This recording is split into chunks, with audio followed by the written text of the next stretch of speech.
Greetings folks, and welcome to another 8/16/32-bit. As ever, I'm your host Rob, and today we're taking a look at the final games that were released for Sega's Mega Drive console in the PAL region.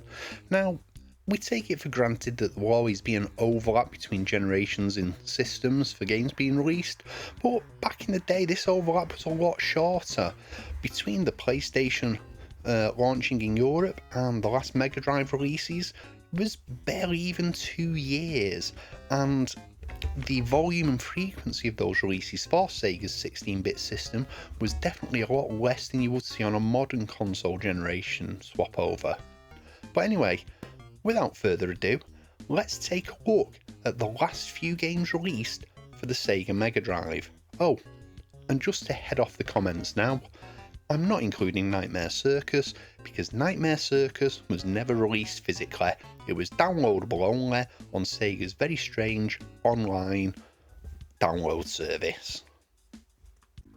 So, first up we have NBA Hang Time. Now, this is a sequel to the NBA Jam games, and to be honest, it's pretty decent. It takes the standard 2-on-2 arcade setup of NBA Jam, and it just tweaks it ever so slightly. I mean, truth be told, it isn't hugely different to NBA Jam, which was a pretty big hit on the Mega Drive and the SNES at the time. And as a follow-up, it's more than adequate. It looks pretty decent, it plays well, it sounds pretty good. It's kind of typical of what you would expect from an experienced software company with experienced developers at a very late stage in a console's lifestyle. It's an NBA Jam game, basically. Yeah. Now, the next one we're going to look at is FIFA Road to World Cup 98, and to be honest, I haven't got a lot to say about this, simply because I had to capture the footage of this video on an emulator due to not being able to have my Mega Drive set up at the moment, and this is as far as it would go. It just would not get past the menus, the game wouldn't run, but you know what? It's a FIFA game. You know what the FIFA games are like on the Mega Drive. Isometric football, blah blah blah. Nothing more to say anyway. So yeah, FIFA, unsurprisingly, was one of the final titles. Another title from the Williams stable that arrived late on in the Mega Drive's life was Ultimate Mortal Kombat 3, which was the ultimate version of Mortal Kombat 3, supposedly. Now, I've got to be honest with people, the original Mortal Kombat on the Mega Drive was superb.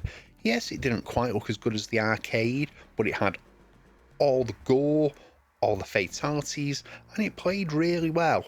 Mortal Kombat 2 saw the advantage shift to the SNES version, and this Ultimate Mortal Kombat 3, well, it's pretty decent. It's not the greatest, if we're going to be completely honest, but it's a very passable rendition of an arcade coin-op, which should really have been far beyond the capabilities of what was, by this point in sort of 1996, a near decade-old piece of hardware. We got to this point in 1996. The Mega Drive was coming up on 8-9 years old in terms of its core hardware. There were no enhancement chips available on games like this like you could use on the Super Nintendo. And this is what you got. It looks pretty good, it sounds pretty good, it plays well enough. Yes, this is a game you could also get on the newly released PlayStation, but if you didn't have a PlayStation, this was the next best option, and it is a really fun game. But yeah, this is coders who know the system getting the most out of it towards the end of its life. So yeah, this is definitely worth having. Now, the next game that we're going to take a look at here from towards the end of the Mega Drive's life in the PAL region was a conversion of Konami's International Superstar Soccer, which had been a hit on the Super Nintendo and would go on to be a hit on the PlayStation, and would indeed eventually morph into Pro Evolution Soccer. Now, ISS Deluxe, which you see here, was also available as a PlayStation game, and there are some similarities. Obviously, the PlayStation version featured polygonal players on a polygonal pitch, but it did take the same side-on viewpoint that you'll see here. Now, this is a fun game. Now, arguably for my money, I actually prefer the ISS games, even on the 16-bit systems, to the FIFA games. Yes, they're not as quote-unquote realistic, but they are good, fun games. And this is a really good game.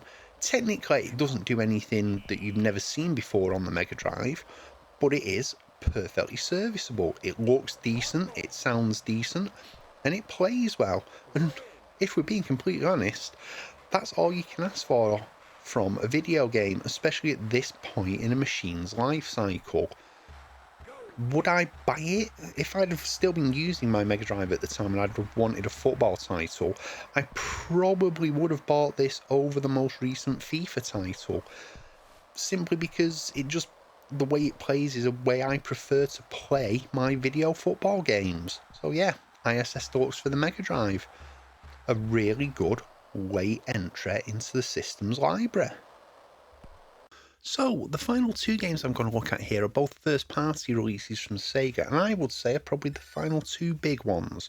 We have this conversion here of Virtua Fighter 2 to the Mega Drive. Now, Virtua Fighter 2 was an incredibly advanced 3D polygonal fighting game in the arcades, which also appeared on the Saturn.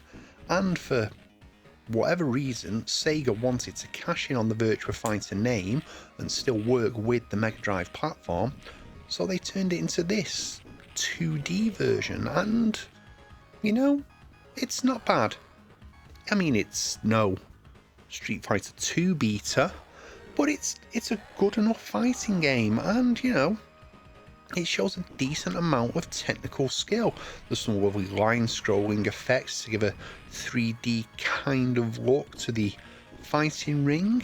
Yes, the animation's a bit jerky, but, you know, that was quite often the case on 16-bit fighting games.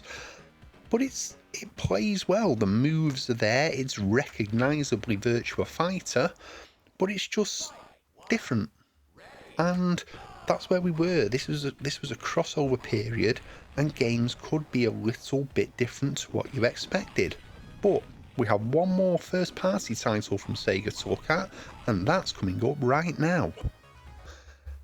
And the final game we're going to take a look at here is Vectorman 2 from Sega. Now, this was a sequel to Sega's Vectorman, which was an attempt to copy Nintendo's Donkey Kong revival by using pre-rendered CGI sprites to create a whole new game. Now, whereas Donkey Kong went with the much more Nintendo traditional action platforming title, Sega chose to stick with their slightly edgier, more grown-up branding and went with a run and gun. Now, Vectorman 2 is a very impressive game on a technical level. The graphics look superb, they're smoothly animated, the sprites are substantial, even the sound's good for an American developed game, and you know, it's a fun game to play. Now, obviously, being released as late in the Mega Drive's life as it was, Vectorman and Vectorman 2, whilst obviously they were popular enough to have a sequel, basically died at this point. Vectorman 2 probably sold as well as you would expect for the system at the time, and you can see why. Like I said, graphically, this is a really good looking game. You can see the highlighting on Vectorman himself when he's firing his gun and the way it illuminates the levels.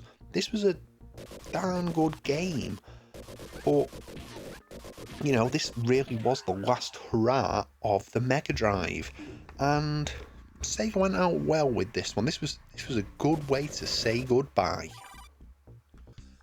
And there we have it, folks. The final half dozen titles for the Mega Drive in the PAL region. Now, they weren't a bad set of games, but equally so, I wouldn't say any of them were absolute S-tier, top-level must-have titles for the system. By this point, the market was much reduced, and the games that were being produced, just the companies were not, let's say, giving it their all. But they were half decent. Now, what do you think of those games? If you've ever played them, feel free to let me know, tell me. You can leave a comment down below. And yeah, if you like the video, do give us a thumbs up. If you really like it, hit the subscribe button. If you really like it, also ring the bell to be notified when I do new uploads.